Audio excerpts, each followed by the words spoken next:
Hello, my name is Leslie, and I'm going to give a introduction of what we are going to talk about.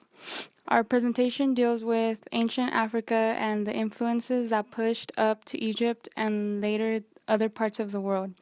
We decided to present this because people have been made to believe that the first big civilization was Egypt, yet in reality it was actually some parts of Africa.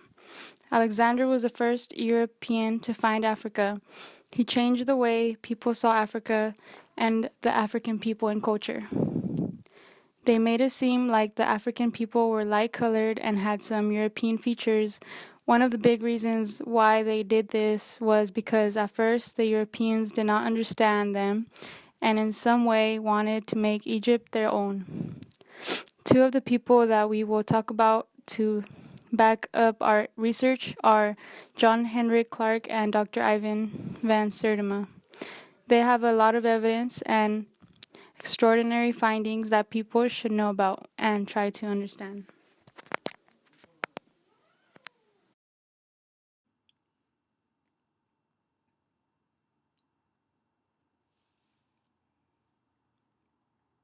The earliest stages of human evolution are believed to have begun in Africa about 7 million years ago.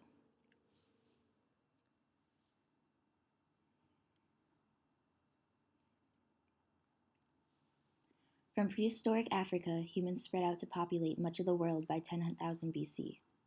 Some of the world's first great empires originated in northern Africa around 4000 BC when Egypt began to develop. As Egyptian society began to decline around 10,000 BC, people living further south along the Nile River started building a culturally independent society.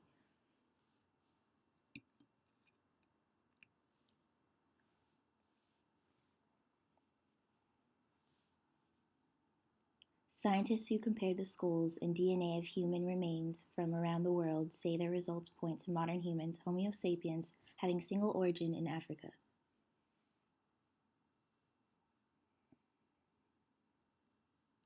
The new data support the single origin or out of Africa theory for automatically modern humans, which says that these early humans colonized the planet after spreading out of the continent some 50,000 years ago.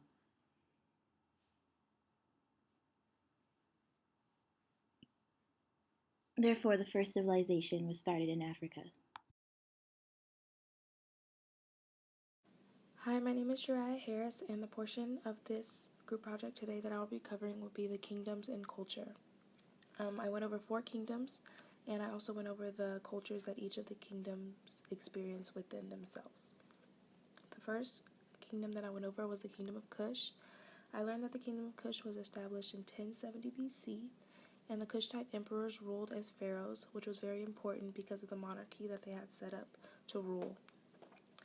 The Kingdom of Kush was expelled. It was also short-lived. They were expelled early by the Assyrians. I learned that the Kushite capital, after they were expelled, was eventually captured and burned to the ground by the Kingdom of Aksum. The next kingdom I went over was the Kingdom of Ghana. The Kingdom of Ghana's government was also ruled by a monarchy. The Kingdom of Ghana was located in what we now call Western Mali, and the empire grew rich from the increased trans-Saharan trade, which exchanged gold and salt. The Kingdom of Ghana was surrounded by a lot of other independent kingdoms and eventually fell when it was sacked by the Almoravid movement. The next kingdom I'm going to talk about is the Kingdom of Aksum. The Kingdom of Aksum existed approximately 100 to 940 CE. This kingdom also had a government monarchy. The Aksumite rulers facilitated trade throughout their kingdom and formulated their own currency.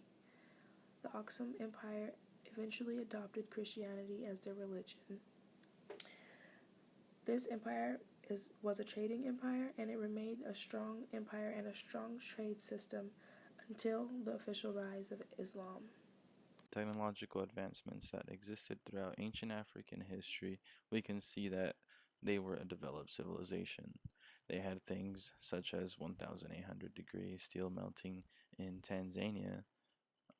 Their irrigation system and pyramids were actually very highly developed, and these were actually adopted by Cortez himself, and they had things such as floating gardens, which is another form of irrigation systems, and once again, the pyramids were adopted by the Native Americans.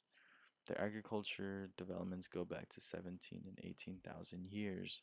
Now, if we look at the most dated back civilization to have started agriculture, it only goes back 7,000 years, which means that the ancient Africans were 10,000 years ahead of any other civilization.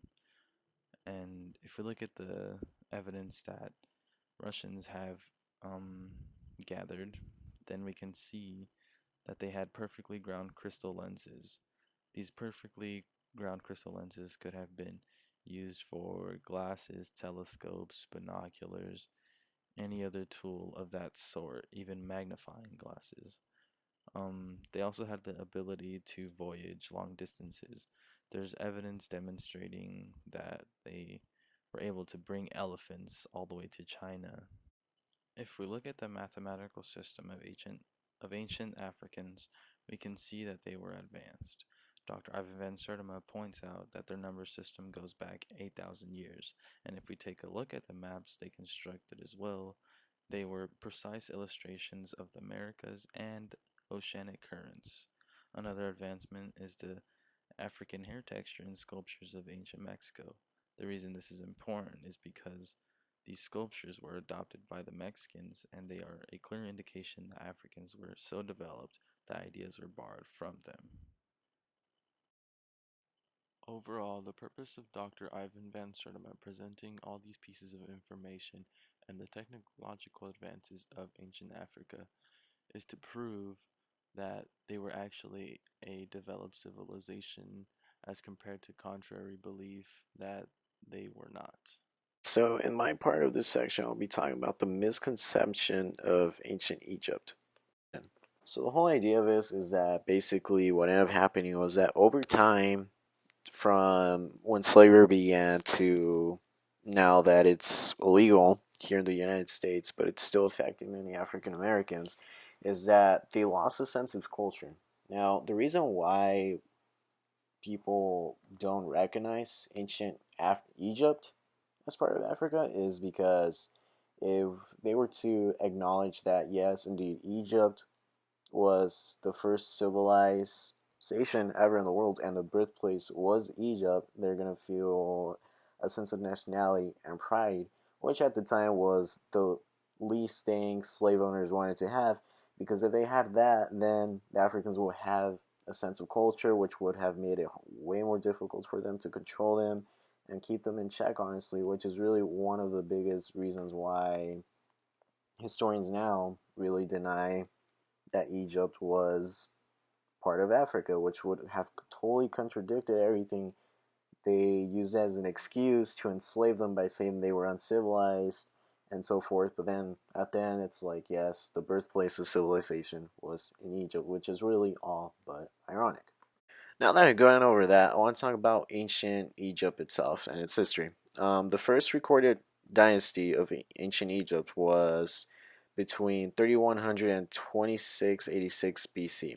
Ancient Egypt was located in northeast of Africa, right on the Nile River. The Great Pyramids were first located in 2630 through 2611 BC.